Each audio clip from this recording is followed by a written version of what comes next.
በስመ አብ ወወልድ ወመንፈስ ቅዱስ አሐዱ አምላክ አሜን።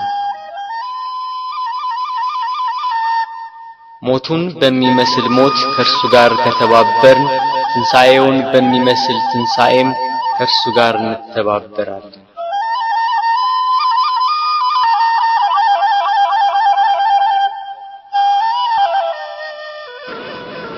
እግዚአብሔር አምላክ ከሁሉ አስቀድሞ የነበረን ሰማያት ሳይዘረጉ የእርሱም ፊት ሳይታይ ተራሮች ሳይቆሙ የአየር ርዝመት ሳይከፈት ቀላያት ጥልቅ ሳይሆኑ የወንዞች ጎርፍ ሳይፈሱ እርሱ በባህሪው የነበረ ነው።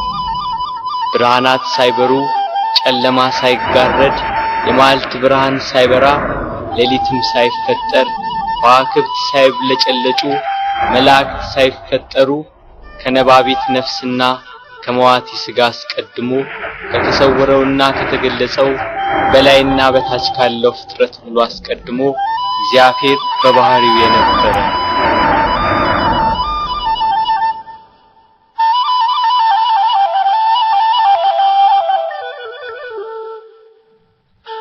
ፍጥረታቱን ግሩምና የተዋበ አድርጎ ፈጠረ። ሰማይን ያለ ባል አቆመ፣ ምድርን በውሃ መሰረት ላይ መሰረታት። በጠራው ሰማይ ላይ ምሽቱን በሚያደምቀው ጨረቃ የሚያበሩ ከዋክብትን ሰዓቷን ሳታዛንፍ በቀን በምስራቅ ወጥታ በምዕራብ የምትጠልቀው ፀሐይ ሰባቱን ሰማያት 22ቱን ስነ ፍጥረት በጥበብ የፈጠረ ጌታ ከዚህ ጥበቡ ይልቅ ሰው ሆኖ ሞቶ ዓለምን ያዳነበት ጥበቡ እጅግ ይልቃል ይላሉ አባቶች። ለምን? የማይሞት ሞቷልና፣ ሞትን ድል ይነሳ ዘንድ ሞቷልና።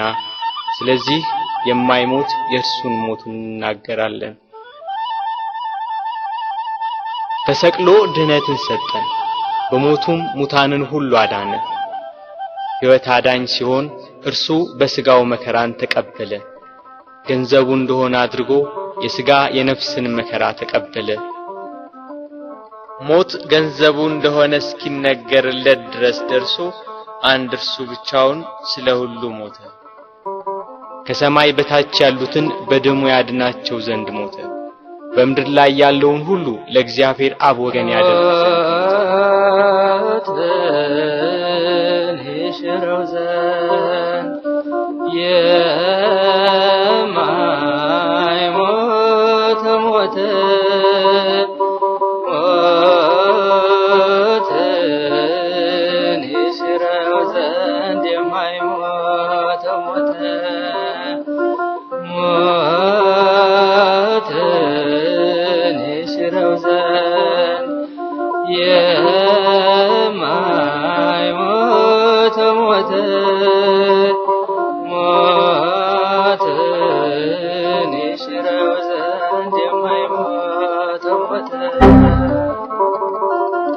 ጌታችን መድኃኒታችን ኢየሱስ ክርስቶስ አዳምን ከሞት ለማዳን በገባው ቃል ኪዳን መሰረት 5500 ዘመን ሲፈጸም ከድንግል ማርያም ከሥጋዋ ሥጋ ከነፍሷ ነፍስ ነስቶ ሰው ይሆን ዘንድ መጣ። ቅዱስ ዮሐንስ አፈወርቅ በቅዳሴው ከአባቱ ሳይወጣ መጣ፣ ከአኗኗሩ ሳይለይ ወረደ፣ ከሦስትነቱ ሳይለይ መጣ፣ ከአንድነቱም ሳይለይ ወረደ፣ ከዙፋኑም ሳይለይ በሥጋ ልጅ አደረ፣ ከምልአቱ ሳይወሰን በማህፀን ተጸነሰ፣ በላይ ሳይጎድል በማህፀን ተወሰነ፣ በታችም ሳይጨመርበት ተወለደ እንዳለ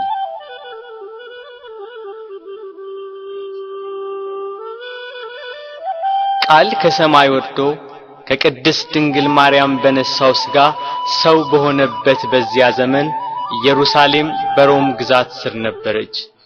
የሮሜ መንግስት በዚህ ወቅት ከኢንግላንድ አንስቶ እስራኤልን ጨምሮ እስከ አረብ አገር ድረስ በወቅቱ የታወቀውን ዓለም ይገዛ ነበር።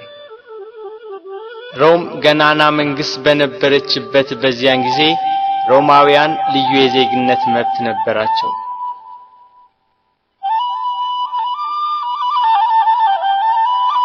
የአዳምን ዕዳ በደል ሊሽር ከሲኦል ቁራኝነት ከዲያብሎስ ተገዥነት ነፃ ሊያወጣ በሥጋ ማርያም ወደ ምድር የመጣው እግዚአብሔር ወልድ ከምድር መልካም አቀባበልን አላገኘም። በቅዱስ ገብርኤል ብስራት ያለ ዘራ ብሲ ከድንግል ማርያም በቤተልሔም ሲወለድ ሁሉ ያለው አንዳች ያልጎደለበት በሰማይ በእጅ ያልተሰራ ግዛት ያለው እርሱ ምንም እንደሌለው በከብቶች በረት ተወለደ። በጥበብና በሞገስ ለእናቱ እየታዘዘ አደገ። በ30 ዘመኑ በእደ ዮሐንስ በዮርዳኖስ ተጠመቀ። በዚያም የዕዳ ደብዳቤያችንን ፋቀልን። በበህቅልከ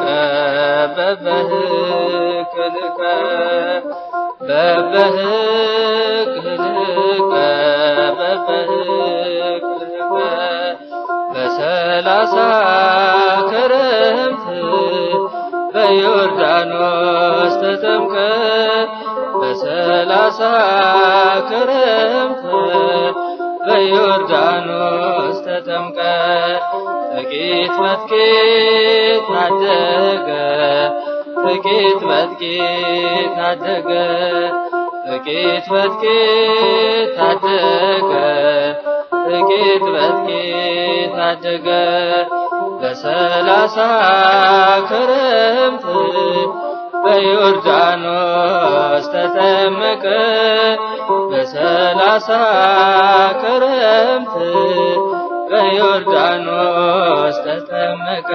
ወንጌልን እየሰበከ ድውያነ ሥጋን በታምራት ድውያነ ነፍስን በትምህርቱ ይፈውስ ነበር። በዋለበት እየዋሉ ባደረበት እያደሩ ትምህርቱን የሚሰሙት የሚያዳምጡት በረከቱ። 5 ገበያ የሚሆን ሕዝብ ገሚሱ ቃሉን ለመስማት ሌላው ደም ግባቱ ያማረ መልኩ ሰው አይቶት አይጠግብም ነበርና የተወደደ ደም ግባቱን ለማየት ከፊሉ ህብስት እያበረከተ ይመግብ ነበርና ከሚበላው ለመሳተፍ የቀረው በደዌ ዳኛ ባልጋ ቁራኛ የተያዙ በሽተኞች ከደዌያቸው እንዲያድናቸው ይከተለዋል። ከተራራ እየወጣ ከፍ ባለ ድምጽ ወንጌልን ይሰብካል። ለሁሉ እንደሚገባው በምሳሌ ያደረገ ሕይወት የሆነ ቃል ሕይወት የሆነ አምላክ ርዕሰ መምህር ሊቀ ካህናት ጌታ የምስራቹን ወንጌል አስተማረ። በሐዘን በመከራ ያሉ ሁሉ ቃሉን የሰሙ ተአምራቱን የተመለከቱ ይጽናኑ ይደሰቱ ነበር።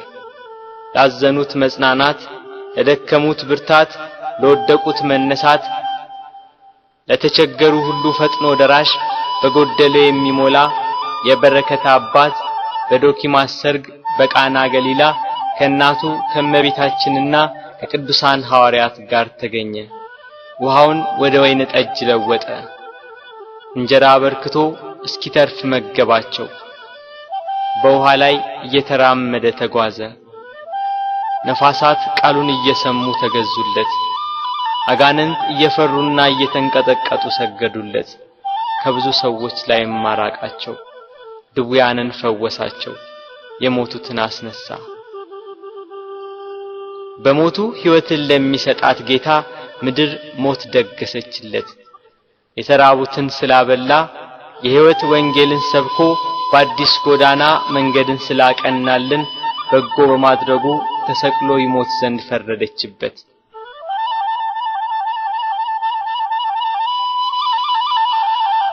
የካህናት አለቆችና ጸሐፍት ፈሪሳውያን ከጲላጦስ ጋር እንዴት እንደሚያጋጩት ያስባሉ።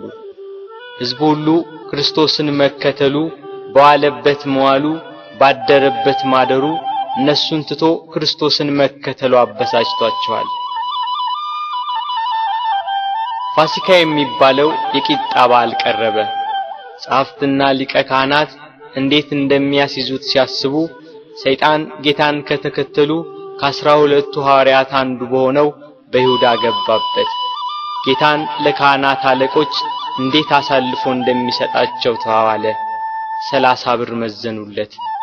ስሞ ይሰጣቸዋል፣ 30 ብሩን ይሰጡታል።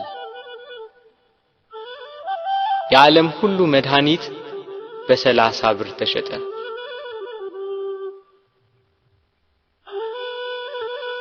እንዳስለመደው ወደ ደብረ ዘይት ሄዶ በጌቴሴማኒ በአትክልት ስፍራ ሳለ ከ12ቱ አንዱ ያስቆሮቱ ሰው ይሁዳ የተባለው ሐዋርያ የሚመራቸው ሰይፍና ጎመድ ያዙ የካህናት አለቆችና ጸሐፍት ሌሎች ብዙ ሰዎች ወደ እነርሱ ገሰገሱ።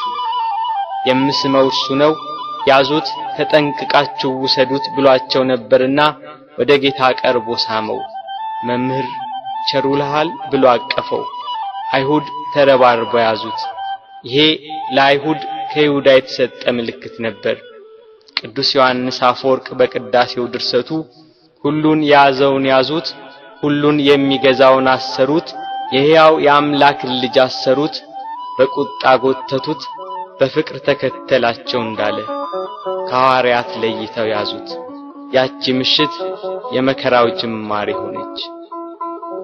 መንሰጡ ይሁዳ አይሁድ ወገኖች ለነርሱ አሳልፈ ጌታህን የሰጠ ከሁሉ የሚበልጥ ስልጣን ሰጥቶ ሳለ ከሁሉ የሚበልጥ ስልጣን ሰጥቶ ሳለ ብር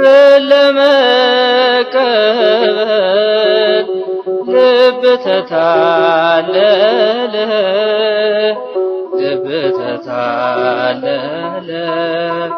መንሰጡ ይሁዳ ስጋዬን ቆርሼ ደሜን አፍስሼ መስዋዕት ሆኜ አድንሃለሁ ብሎ ቃል ኪዳን የገባለት ጌታ ሞትን ያጠፋ ዘንድ የሞትን መውጊያ ይሰብር ዘንድ ለመታረድ እንደሚነዳ በሚሸልቱት ፊት እንደማይናገር እንደ የዋህ በግ በኋላቸው እየተከተሉ ጎተቱት።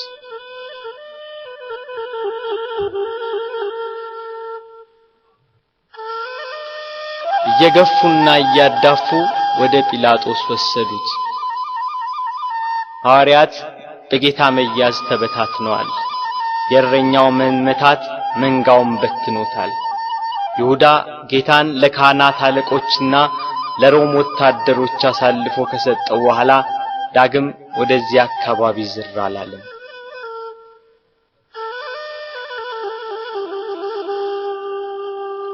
ድንግል ማርያም የፋሲካን በዓል ማክበርን ስታስብ የልጇን መያዝ ሰማች። ልጇ መከራ ወደሚቀበልበት አይሁድ ግፍ ወደሚፈጽሙበት ወደ ኢየሩሳሌም እንዲወስዷት ከሐዋርያት አንዱን ፈለገች። አይሁድን ስለፈሩ ሁሉም ጥለዋት ሸሽተዋል። ከጴጥሮስ ጋር ለመሄድ ጴጥሮስን ፈለገች። እሱስ የካህናት አለቆችን ስለፈራ ልጅሽን አላውቀውም ብሎ ሸሽቶ ተደብቋል አሏት። ዳግመኛ ስለ ወንድሙ ስለ ያዕቆብ ጠየቀች። እሱም ሲይዙት ልብሱን ጥሎ ሸሽቷል አሏት። እንድርያስን ፈለገች። እሱስ ከልጅሽ ጋር ወደ ከተማ አልመጣም አሏት። ቶማስም እንዲሁ ሸሽቷል። በርተለሜዎስን ጠየቀች። ከሁሉ አስቀድሞ ሸሽቷል አሏት። ፊልጶስን ጠየቀች። እሱስ አንድ ጊዜም አልታየም አሏት። ማቴዎስን ጠየቀች። እሱማ ግብር ተቀባይ ስለነበር ከሁሉ ይልቅ ፈርቶ ተሸሽጓል አሏት። ሁሉንም አንድ በአንድ ጠየቀች። ከእርሱ ጋር ወደ ቀራንዮ ከሄደ ከዮሐንስ በቀር አንድም አላገኘችም። እያለቀሰችና እያነባች ወደ ቀራንዮ ገሰገሰች። ሁሉም ፈርተው ተሸሽገዋል። አንድስ እንኳን አብሮት የሚሆነው መከራውን የሚጋራው ባለመኖሩ እኒያ ጸሐፍትና የካህናት አለቆች ይግባኝ ብሎ የሚጠይቃቸው፣ ተው ብሎ የሚከለክላቸው፣ በቃችሁ ብሎ የሚያግዳቸው ባለመኖሩ በመድኃኔ ዓለም ላይ መከራና ስቃይ ያበዙበት።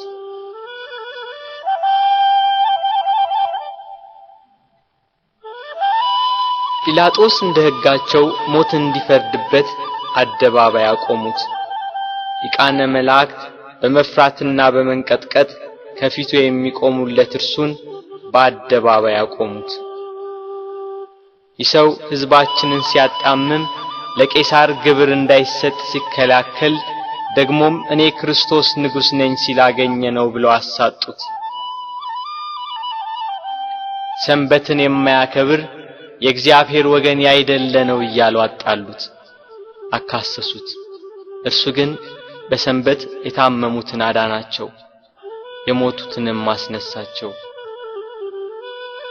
በምኵራብ ውስጥ እጁ የደረቀች አንድ ሰው አገኘ። አይሁድ ግን ያጣሉት ያካሰሱት ዘንድ በሰንበት ያድነው እንደሆነ ብለው ይጠባበቁ ነበር። ጌታም እጅህን ዘርጋ አለው። እጁን ዘረጋ፣ ድና እንደ ሁለተኛይቱ ሆነችለት። አይሁድ ግን ሰንበትን ሻረ ያሉት። ከወደፊቱ ሆዱ ያበጠ አንድ ሰው ነበር። ጌታችንም ይህንን ሆዱ ያበጠውን ሰው ይዞ በሰንበት አድኖ ሰደደው። አይሁድ ግን ሰንበትን ሻረ ያሉት። በሰንበት ሲያልፍ ዕውር ሆኖ የተወለደ ሰው አገኘ። በምራቁ አፈር ለውሶ አይኑን ቀብቶ ሄደህ በፈሳሽ ውሃ ታጠብ አለው። ሄዶ ታጠበ፣ እያየም ተመለሰ። አይሁድ ግን ሰንበትን ሻረ ያሉት። አረካ ሰማዳኑ ማቅናት ጎባጣውን ማቅናት ጎባጣውን የበደለኛ ነው ሊሰቀል ነው ሊሰቀል ይገባል ሊሰቀል ይገባል ቸሩ ሆይ ቸሩ ሆይ ለእኛ ብለህ ተሰቀልከይ። ጲላጦስ ፊት ያቀረቡት የወንጀል ክስ ጲላጦስን ይሰው ወንጀለኛ ነው ሊያሰኘው ግን አልቻለም። በቅናት እንዳስያዙት ያውቃልና። ጲላጦስ ለተሰበሰበው ሕዝብና ለጸሐፍት ፈሪሳውያን እኔ በዚህ ሰው አንዳችን በደል አላገኘውበትም፣ እናንተ እንደ ሕጋችሁ ወስዳችሁ ቁጡት አላቸው። ካህናት አለቆች ተንጫጩ። ከገሊላ ጀምሮ እስከዚህ ድረስ በይሁዳ አውራጃ እያስተማረ ሕዝቡን ያውካል ያሉ ሁሉም ጮሁ። ጲላጦስ ገሊላ የሚለውን ቃል ሲሰማ የገሊላ ሰው እንደሆነ ብሎ የገሊላ ሰዎችን ጠየቀ። የገሊላ ሰው መሆኑን ሲረዳ ይሄ የሄሮድስ ግዛትን የሚመለከተው ብሎ ወደ ሄሮድስ ላከው። ያን ጊዜ ሄሮድስ በኢየሩሳሌም ሳለ ጌታ ወደ እርሱ ተላከ። ጌታችን ኢየሱስም ከመገዛት ነፃ ሲሆን በትህትና ሄደ። እርሱ የምድራውያንና የሰማያውያን ገዢ ሲሆን እርሱ የሰማይ ንጉሥ ልጅ ሲሆን አይሁድ እየገፉና እያዳፉ ሄሮድስ ዘንድ ወሰዱት። ሄሮድስ ክርስቶስን ባየው ጊዜ የተወደደ ደም ግባቱን መልኩንና ብሩህ የሆነ ፊቱን ከማየቱ የተነሳ እጅግ ደስ አለው። ስለርሱ ብዙ ሥራውን በሰማ ጊዜ ሊያየው ከብዙ ቀን ጀምሮ ይመኝ ነበርና። ሄሮድስ ከመጓጓቱ የተነሳ ደግሞ ደጋግሞ ጠየቀው፣ መረመረው።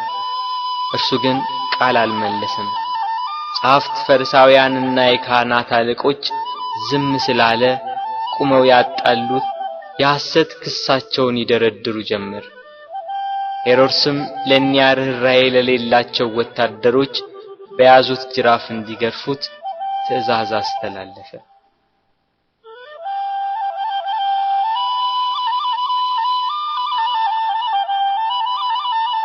በእርሱ ግርፋት የአዳምን ግርፋት ሊያስወግድ በሄሮድስ ትእዛዝ ብዙ ተገረፈ። ሥጋው እየተቆራረጠ ደሙ እንደ ውሃ ወደ ምድር ፈሰሰ። ኢየሩሳሌምን የሚገዛት ሄሮድስም ጌታ ኢየሱስን አቃለለው። ይህ ሰው ሞት ይገባዋል ብሎ መልሶ ወደ ጲላጦስ ላከው። በዚያች በመከራው ቀን የፍቅር የእርቅ የይቅርታ ቀን ኃጢአት የሚያስተሰርይባት ቀን የሕይወትና የድነት ቀን ናትና ከቀድሞ ጀምሮ ጸብና ክርክር የነበራቸው ጲላጦስና ሄሮድስ ያን ጊዜ ተፋቀሩ።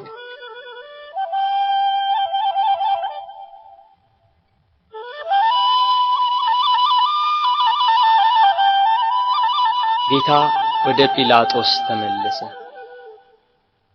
ጲላጦስ ሄሮድስ ወደርሱ መመለሱን ሲረዳ የተሰበሰበው ሕዝብ ወደ ሄሮድስ ላኩት።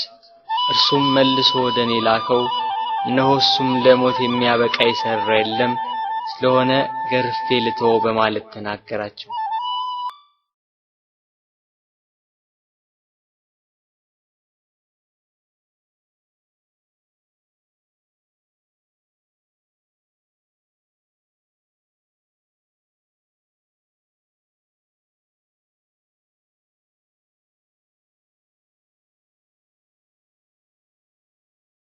ብለው ጮኸው ተናገሩ።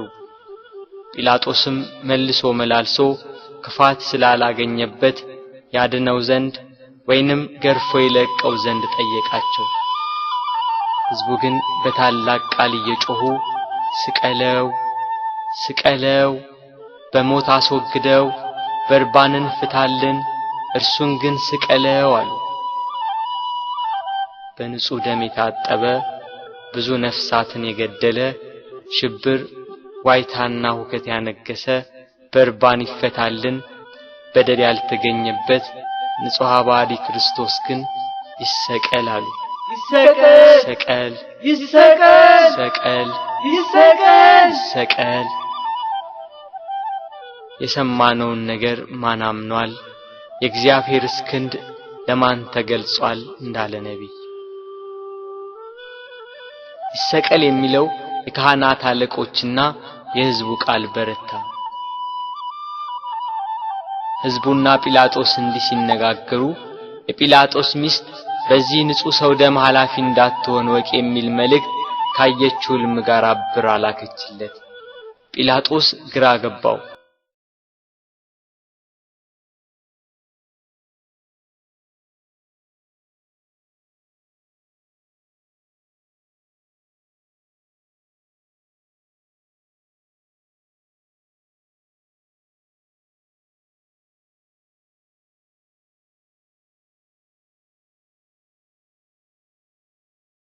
ከዚህ ከንጹሕ ሰው ደም ንጹሕ ነኝ እናንተ ወቁ ሲል፣ ሕዝቡም የዚህ ሰው ደም በእኛና በልጆቻችን ይሁንብን አሉ። አይሁድ ግን ጌታችን ኢየሱስን እየሰደቡ አንድ ጊዜ ወደ ምሰሶ ገፍተው ጣሉት። የስድቡ ውርጅብኝ ግን በዕለተ ዓርብ ብቻ አልነበረም፣ 3 ዓመት ሙሉ ሰደቡት እንጂ። የዮሴፍ ልጅ ነው፣ የሳምራዊ ሰው ነው፣ አጋንንትን ካልቆቻቸው እየተነጋገረ ያወጣል ያሉ የስድብ መዓት አወረዱበት። አጋንንት ያደሩባቸው ሰዎች ግን ከአይሁድ 1000 ጊዜ ተሽለው ምስክር ሆኑት። ጋኔን እንደሌለበት ከቤልዜቡልም ጋር መስማማት እንዳያውቅ የልዑል እግዚአብሔር የባህሪ ልጅ ሲሉ መሰከሩ። አይሁድ ግን ኃጥእ፣ በደለኛ፣ ክፉ አድራጊ፣ የሚያስት የሚሳደብ ነው እያሉ ዘበቱበት። ጌታችን ግን በባህሪው ንጹሕ፣ በአነዋወሩ ክቡር፣ እውነተኛም ነው። ስለ ኃጢአት ከናንተ የሚከራከረኝ ማን ነው ብሎ አይሁድን እንዳላቸው እሱ ኃጥእ አይደለም። አንድ ቀን አንዲት ሴት ስትሴስን አግኝተው በሙሴ ሕግ መሰረት ሊፈርዱባት ጻፍት ፈሪሳውያን ወደ እርሷ መጧት። ያችን ሴት ኃጢአትሽ ተሰረየልሽ ዳግም አትበድዪ ያላትን አምላክ አይሁድ ግን እርሱን ኃጥእ አሉት። በዘኬዎስ ቤት ሽቶ የቀባችውን እግሩንም በእንቧ ያጠበችውን በራሷ ጠጉር የጠረገችውን ያችን ሴት ብዙ ኃጢአቷን ይቅር አላት፣ ብዙ ወደዋለችና። ኃጢአትን ይቅር የሚል በጎ የሚሰራ እንደዚህ ያለውን አምላክ ገፉት፣ ሰደቡት። ይገርፉትም ዘንድ እግሮቹንና እጆቹን ከድንጋይ ጋር የኋሊት አሰሩት። ካሰሩትም በኋላ በማከታተል ጭፍሮች ይገርፉት ጀመር። የሚሞት እንዳይገረፍ የማይሞት እንዲገረፍ እያወቁ በግፍ ገርፈው በግፍ ገደሉት። ንጹሕ ክርስቶስ ሆንክ በደለኛ ብለህ ስለኛ መስቀል አሸክመው አስረው ገረፉህ ያዳፉህ መስቀል አሸክመው አስረው ገረፉህ ያዳፉህ እጅና እግርህ በብረት ተመታ የዓለም ጌታ ጌታ ሆይ የተገረፈባቸው አለንጋና ገመድ በደም ታለለ። ከግርፋቱም ጽናት የተነሳ ሥጋው ሁሉ አለቀ። የማይገረፍ አምላክ ሥጋን በመልበሱ ሰውን ለማዳን የሰውን ሥጋ ለብሶ በመምጣቱ ተገረፈ። የመላእክት ሰራዊት በፍጹም መደንገጥ ለሚሰግዱለት እየዘበቱ በፊቱ ተንበረከኩ።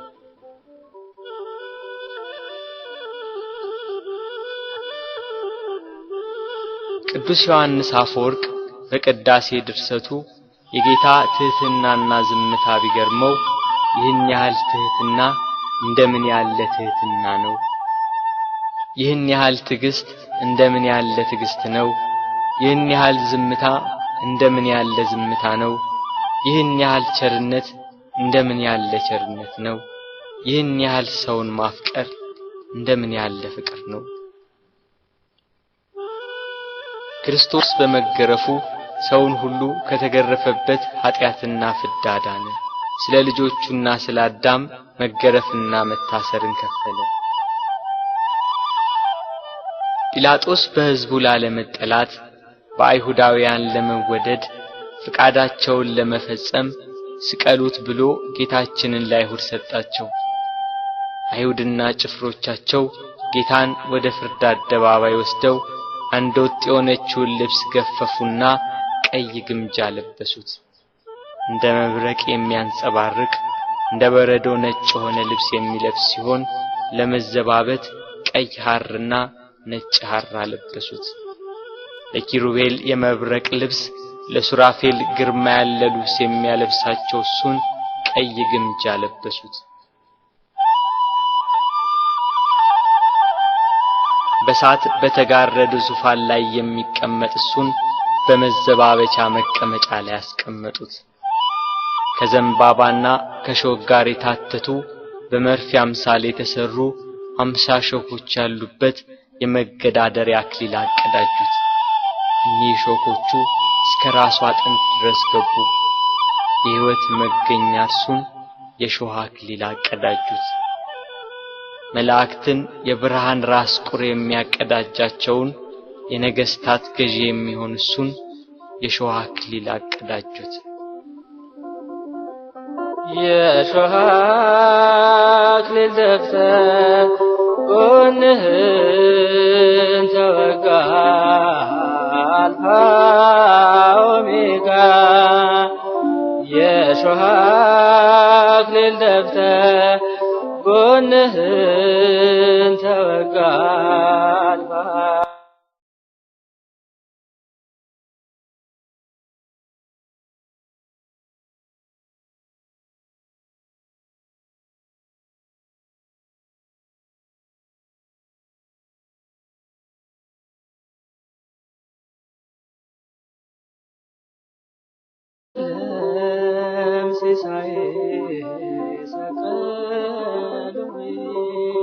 በሾህ አክሊሉ የተጎዳው ራሱ ደም አዘነበ፣ ፊቱ ደም ለበሰ፣ ሰውነቱ ሁሉ በደም ተጠመቀ። በቀኝ እጁ ዘንግ አስያዙት፣ ያሽሟጥጡ ከፊቱ እየወደቁ እጅ ነሱት። የአይሁድ ንጉሥ ሰላም ላንተ ይሁን እያሉ ዘበቱበት። የመላእክት ሰራዊት እየደነገጡ የሚሰግዱለትን ስልጣናት ሊቃናት እየፈሩ ለሚሰግዱለት ለሱ አይሁድ ግን በትዕቢት እጅ ነሱት። ያላስደስት ሲላቸው ከሰው ልጆች ሁሉ ይልቅ ደም ግባቱ በሚያምር በጌታችን ላይ አይሁድ ምራቃቸውን ተፉበት። ግብዞች እንደራ ራሳቸው መስሏቸው ምራቅ የተፉ በቤት ቀለዱ አንተ ሊጎዱ ምራቅ የተፉ በቤት ቀለዱ አንተ ሊጎዱ ፊቴን አይቶ የሚቆም የለም ብሎ በተናገረ በጌታችን ፊት ላይ ተፉበት። እርሱ ግን ምራቃቸውን ተጸይፎ ፊቱን አልመለሰም። የሚያስጸይፍ ምራቅን በፊቱ ላይ በመቀበሉ በኃጢአት የተቋቆረና የኃጢአት ቅባት የተቀባ ፊታችንን ደስ በሚያሰኝ ቅባቱ ብሩህ አደረገው። ራሱን በበትር ፊቱን በጥፊ መቱት። ኪሩቤል ፊቱን ከማየት የተነሳ በእሳት አጥናፍ የሚሰውሩት ያልበደላቸውን እሱን አይሁድ ፊቱን መቱት። ፊቱ እንደ መንፈስ ቅዱስና እንደ አባቱ ሲሆን በስጋው ፊቱን በጥፊ መቱት። ከፊቱ ግርማ የተነሳ ፍጥረት ሁሉ የሚርድ የሚንቀጠቀጥለትን አምላክ ፊቱን በጥፊ መቱት። መከራውን ስቃዩን አበዙበት። ተደፋ ተገፋ በጥፊ ተመታ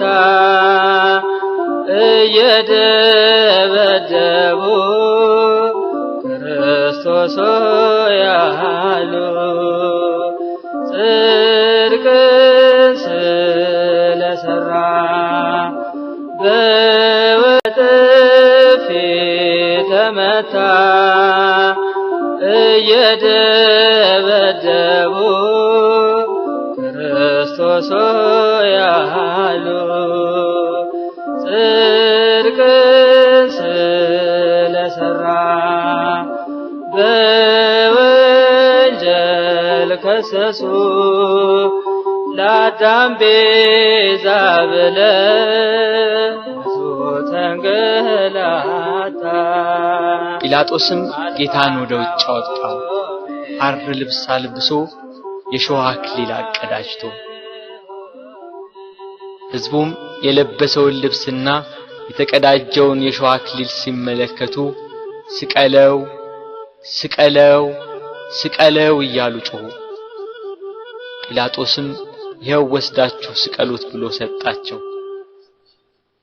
አይሁድና የካህናት አለቆች 17 ክንድ የሚሆን የተመሳቀለ እንጨት አሸክመው ሊሰቅሉ ወሰዱት። ጉዞ ከኢየሩሳሌም ቅጥር ውጭ ወደሚገኝ ወደ ቀራንዮ።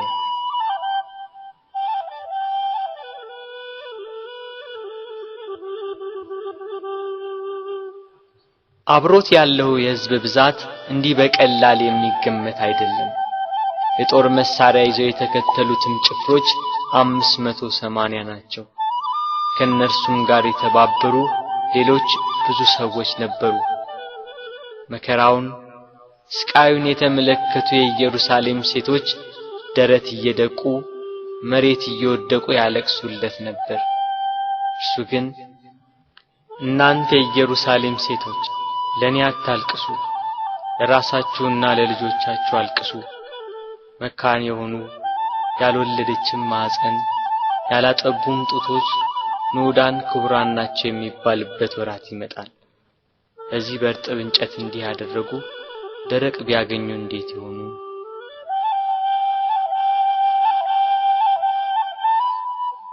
መስቀሉን እንደያዘ ወደ ምድር ተደፋ።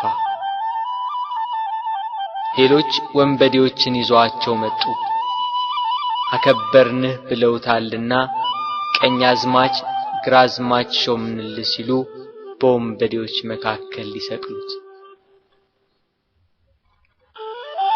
መስቀሉን እንደተሸከመ በጎዳና ላይ ወደቀ፣ ተጨነቀ፣ ተሰቃየም፣ አፉንም አልከፈተም።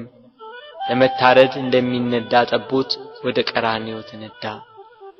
ወደ ሰርጉ የተጠሩትን ሰዎች በመታረዱ ደስ የሚያሰኝ የላም ፍሪዳ ነውና እስከሚሰቀልበት ቦታ ድረስ በበትር እየመቱ የገፉና ያዳፉ ወሰዱት። ቀራንዮም እንደደረሰ ከመስቀሉ ላይ በጀርባው አስተኙት። በሸላቾቹ ፊት ዝም እንደሚል በግ እንዲሁ አፉን አልከፈተም እንዳለ ነብይ ከመስቀሉ አውጥተው ወደ ላይ ክንድ ያህል በተረፈ ችንካር ላይ በጀርባው አስተኙት።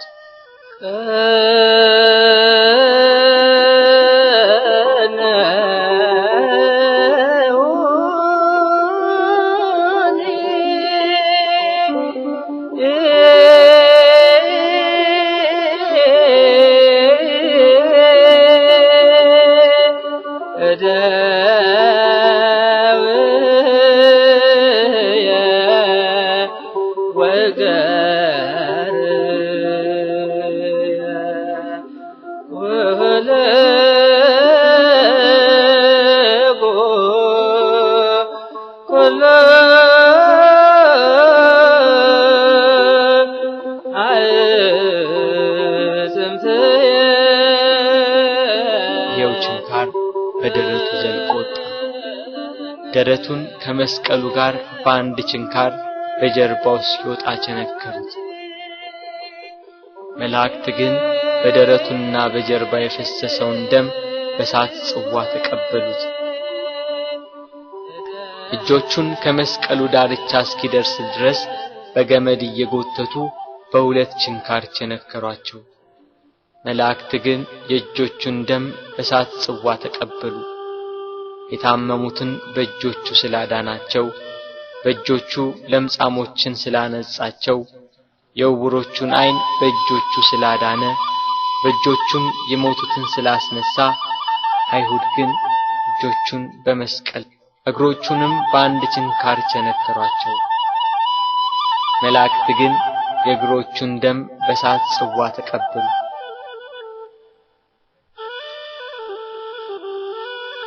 ፀሐይ ከወትሮዋ ለየት ብላ በአናት ላይ ልትሆን ታዘግማለች። ግርግሩ ጩኸቱ እንደቀጠለ ነው። የክርስቶስም ስቃይ እንደዛው። ችንካሮቹ ተመተው እንዳበቁ በእንጨት መስቀል ላይ ሰቀሉት። ፊቱን ወደ ምስራቅ፣ ቀኝ እጁን ወደ ደቡብ፣ ግራ እጁን ወደ ሰሜን አድርገው ሰቀሉት። እሱ ግን ስለ ዓለሙ ድነት በማዕዘነ ምድር ወደ ላይ ወደ ታች ወደ ግራና ወደ ቀኝ ሆኖ እንደ መጋረጃ በእንጨት ላይ ተሰቀለ። እኛን ከጻድቃን ጋር አንድ ያደርገን ዘንድ እሱ ከበደለኞች ጋር ተቆጠረ።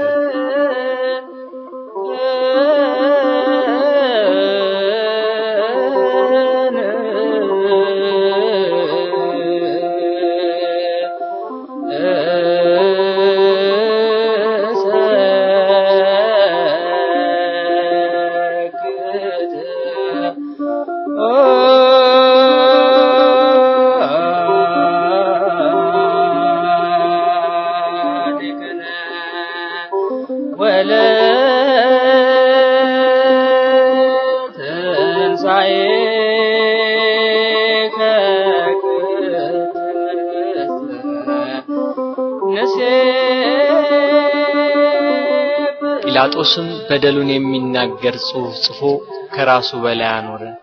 ጽሕፈቱም ይሄ የናዝሬቱ ሰው ኢየሱስ የአይሁድ ንጉሥ ነው የሚል ነው። በጎዳና የሚተላለፉ ሰዎች ራሳቸውን እየነቀነቁ ጌታችን ኢየሱስን ሰደቡት። ጸሐፍትና የካህናት አለቆችም ይዘብቱበት ጀመር። ሌላውን ያድናል፣ እስቲ ራሱን ያድን። እርሱ ግን በካህሊነቱ በስልጣኑም እነሱ እንደተገዳደሩበት ከመስቀሉ ይወርድ ዘንድ በቻለ ነበር። ጌታችን የኢየሱስ ክርስቶስ እናት እመቤታችን ቅድስት ድንግል ማርያም ከእህቷ ከቀሎጵያ ልጅ ከማርያምና ከመግደላዊት ማርያም ጋር ከመስቀሉ አጠገብ ቆማ ሆድን በሚያቃጥል አንጀትን በሚቆራርጥ በጽኑ ሐዘን ታለቅስ ታነባ ነበር። በድንግልና ስለጸነሰችው ስለተወደደ ልጇ ድንግል ማርያም ለምን አታለቅስ? 9 ወር ከ5 ቀን በማህፀኗ ስለወሰነችው ልጇ ድንግል ማርያም ለምን አታለቅስ? የድንግልና ጡት ወተት ስላጠባችው ልጇ ድንግል ማርያም ለምን አታለቅስ? በስደት ከሀገር ሀገር ተጉዛ በግብጽ በረሃ ስለተንከራተተችበት ልጇ ድንግል ማርያም ለምን አታለቅስ? ራሔል ስለ ልጆቿ የምታለቅስ ከሆነች ድንግል ማርያም ለልጇ ለምን አታለቅስ? ራሔል ከአንድ ቦታ ወደ አንዷ ይዛቸው ላልተሰደደችው ልጆቿ የምታለቅስ ከሆነ ድንግል ማርያም በስደትና በስቃይ ወደ በረሃ ለተሰደደችው ልጇ ለምን አታለቅስ? መቃብራቸውን ላላየችው ልጆቿ ራሔል የምታለቅስ ከሆነች ድንግል ማርያም የታተመ ልጇን መቃብር እያየች ለምን አታለቅስ? የ12ቱ ነገድ አባት ሽማግሌው ያዕቆብ ስለ ልጁ ስለ ዮሴፍ ያለቀሰው ለቅሶ ዛሬ አዲስ ሆኖ ተገኘ።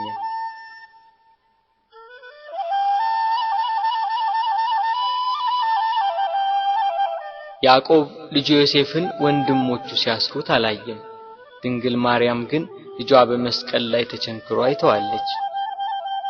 ያዕቆብ ዮሴፍን ወንድሞቹ ከጉድጓድ ሲጥሉት አላየም። ድንግል ማርያም ግን በአይሁድ አደባባይ ልጇን ተሰቅሎ አይተዋለች። ያዕቆብ ዮሴፍን ልብሱን ገፎ ሲሸጡት አላየም። ድንግል ግን ይሁዳን ለ30 ብር ሸጠው አይታለች። ያዕቆብ በልጁ ደም ሳይሆን የበግ ደም አይቶን ያለቀሰ። መለኮት የተዋሃደው የክርስቶስ ደም ግን ድንግል በምታለቅስበት ጭንጫ ላይ ፈሰሰ። ስለዚህ አለቀሰች። ስለተወደደ ልጇ ለምን አታለቅስ?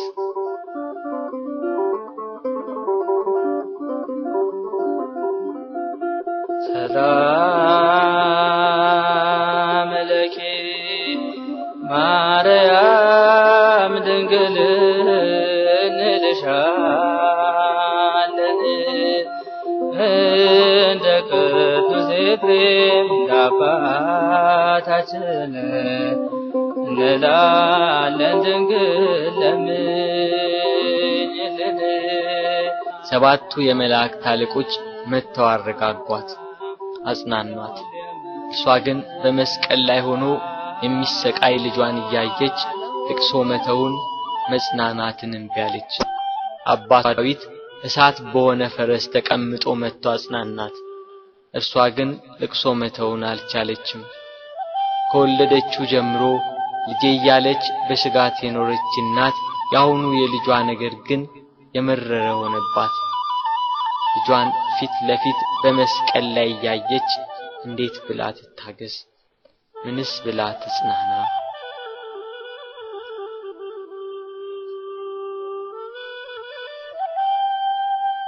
አለመጽናናቷን ያየ ልጇ ወዳጇ እነኋት እናቴን ብሎ ይወደው ለነበረው ደቀ መዝሙር ለዮሐንስ አስረከባት። የደሙን መፍሰስ የጎኑን መወጋት የልጇን ሞት ባየች ጊዜ ከሐዘን ብዛት እንዳትሞት ለሚወደው ደቀ መዝሙር ለዮሐንስም ከሐዘን የምታረጋጋ የመዳን ተስፋ የሆነች እናት በመስቀሉ ስር በመገኘቱ እነኋት እናትህ ብሎ የእርሱን እናት ሰጠው። በቀራንዮ ለሚገኙ ሕማምና ሞቱን ለሚዘክሩ ሁላ በዮሐንስ አማካኝነት እናት ተሰጠች።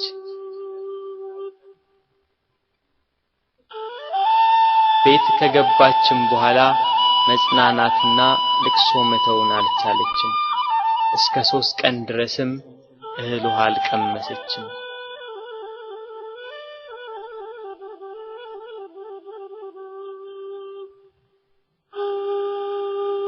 ፀሐይ አናት ላይ ስትደርስ ብርሃኗን ከለከለች።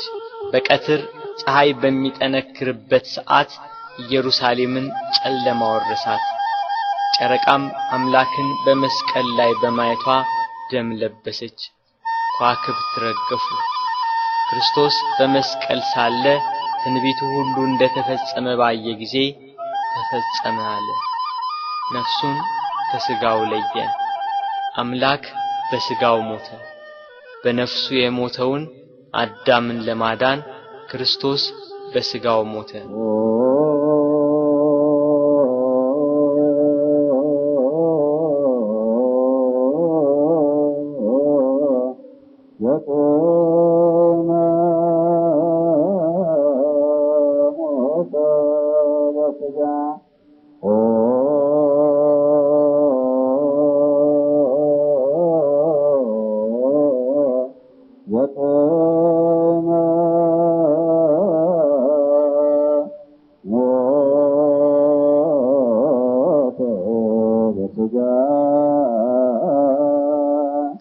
አይሁድ 3 ዓመት ከ3 ወር የሕይወት እንጀራ ሲመግባቸው ቃሉን እንደ ውሃ ሲያፈስላቸው የኖረውን አምላካቸውን በመስቀላቸው ገና ከቀራንዮ ሲወርዱ ነበር ከጻፍት ፈሪሳውያን ጋር ደስታ የጀመሩት።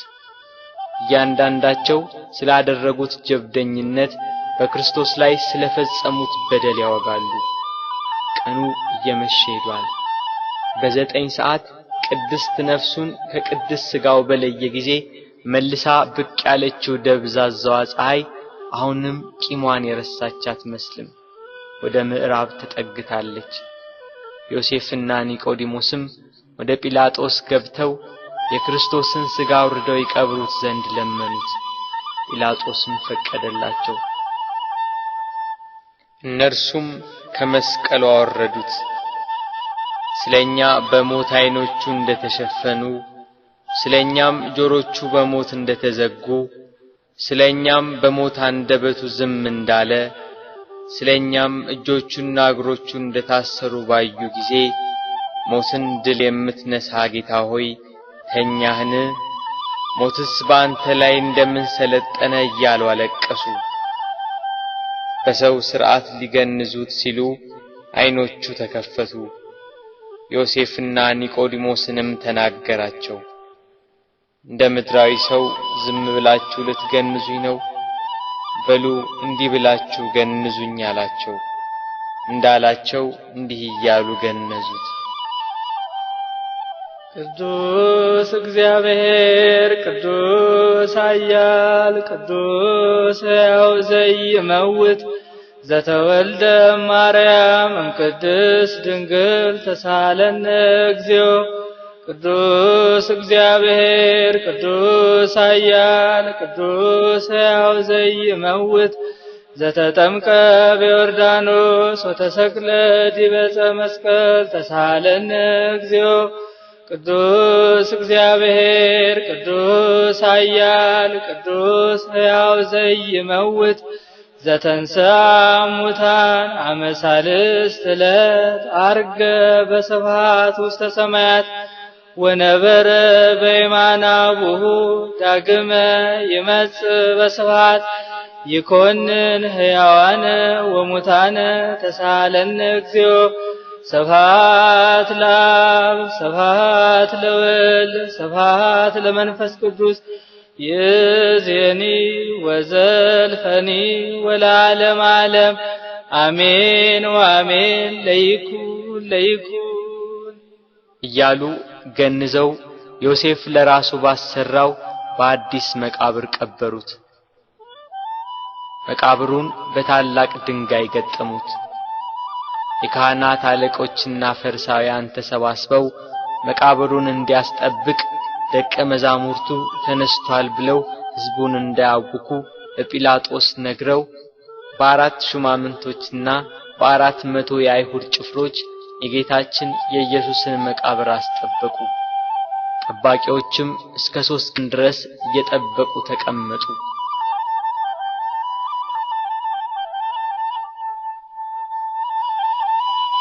ቅዳሜ ሌሊት ለእሑድ አጥቢያ ከዋክብት ሰማያትን እያደመቁ ናቸው። ጨረቃም ቂሟን ረስታ ያነባችውን እንባ አብሳ ፍንፊቷን ፍንትው አርገዋለች። ሳይታሰብ ኢየሩሳሌምን ከወደ ጎልጎታ አካባቢ አስደንጋጭ ድምፅ አናወጣት። ክርስቶስም በራሱ ኃይልና ስልጣን በታላቅ ክብር ፈጥኖ ተነሳ። የሞትን ቁራኝነት አጠፋ። ሲኦል በብርሃን ተጥለቀለቀች። ነፍሳት በደስታ ከሲኦል ተፈተለኩ። ከቁራኝነት ነፃ ወጥቷቸዋልና። ዲያብሎስን ድል መታው። ገሃነም ፈራረሰ። ሲኦልም ተዘጋ። ሞት ሊይዘው አልቻለምና የተገነዘበትን ልብስ ትቶ ልብሰ መንግስቱን ለብሶ ተነሳ። በተወለደ ጊዜ የእናቱን ማኅተመ ድንግልና እንዳለወጠ በትንሣኤውም ከእህቱም መቃብር መግነዝ ፍቱልኝ ሳይል በመላእክት ታጅቦ በክብር ተነሳ።